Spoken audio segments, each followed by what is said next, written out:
I woke up this morning with an insight about our experience on Earth. Your brain is an efficient world-building machine, and that has implications for reality and for your soul. Let me back up. So I have sleep apnea, where my breathing gets constricted periodically while I sleep. I've only had it for 1 year. Before that, I would wake up remembering 0 to 1 dreams per morning, often hazy. Now, my sleep usually gets interrupted a couple of times during the dreaming REM cycles, so I often remember 3 or 4 dreams per night very clearly.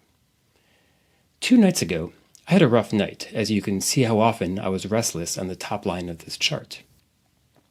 And here was last night, a good night. But notice this last 25-minute REM cycle? During that brief time, I was attending an industry conference or convention in Manhattan, entering a hotel ballroom full of vendors. I called my boss from there and discussed how to work through some meetings that I needed to call into so I could attend certain scheduled speaker sessions. I even strategized how to get the best giveaways from vendors before the other conference guests who were riding the elevator with me.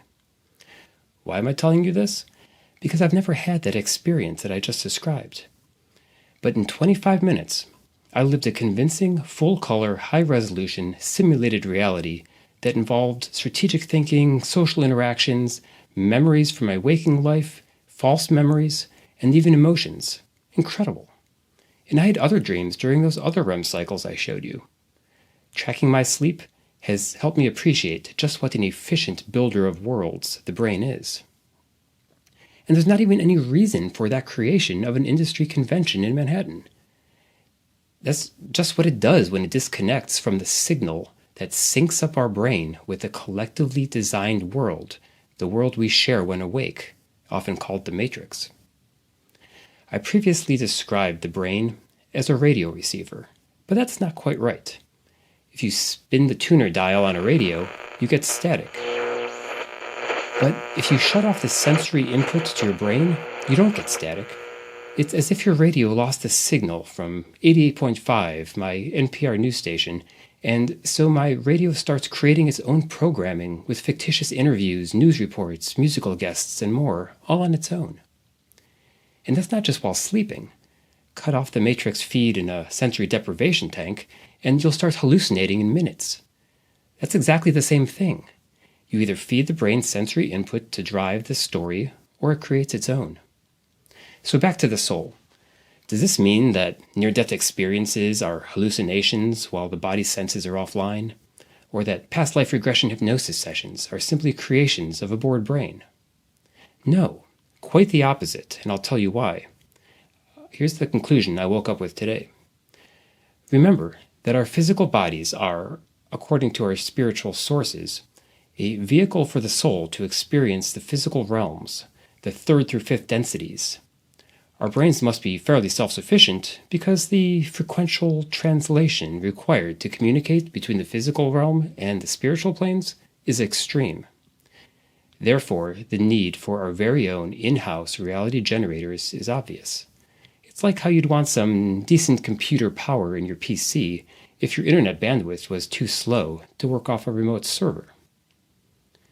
Okay, next, the realities we experience, both the shared matrix and the auto-generated dream realities and hallucinations, are only backdrop stories on autopilot.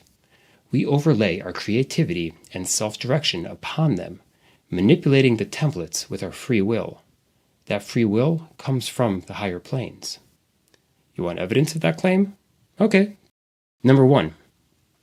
When dreaming, you can go with the flow, but if you realize it's a dream, you can manipulate the plot, the characters, even the objects in your dream. You can create anything you want and direct a lucid dream. Number 2, it's the same thing with our waking matrix reality. If you take initiative, use positive affirmations, self-hypnosis, energetic healing, and other techniques, there's ample evidence, see my other videos, that we can manipulate the game, take control, break momentum, and even break the guardrails that many accept as given laws. Number 3, think about how you tap into creativity. When you need creativity, you reach up to the higher self by flow or getting in the zone or channeling or from your muses or the collective unconscious. Creators describe it with different language, but always similarly, with connecting to a higher plane or a higher self. It's similar to how a video game full of challenges and non-player characters is a template, while the avatar is controlled by a higher intelligence with free will connected via a gaming controller. Number 4 is about who created the world-building machine in your head in the first place. The mind is a tool that your body and its driver, the soul extension, is endowed with by your oversoul.